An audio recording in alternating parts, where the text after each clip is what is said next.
انتوا عارفين ان من اكبر نعم ربنا علينا انه بيحاسبنا على السعي وليس على النتيجة. قال تعالى: وأن ليس للإنسان إلا ما سعى وأن سعيه سوف يرى ثم يجزاه الجزاء الأوفى. السعي عمره ما بيروح هباء. ربنا أمرنا بالسعي ويحاسبنا عليه، مش مهم النتيجة.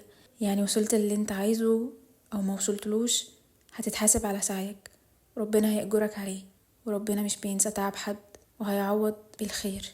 وخليك فاكر ان المرء لا يصل بجهده، ولكن بفتح ربنا وفضله وكرمه، وفي الاخر ربنا بيختار لك الخير مش اللي انت فاكره خير. ربنا يوفق الجميع وما تبطلوش تسعوا.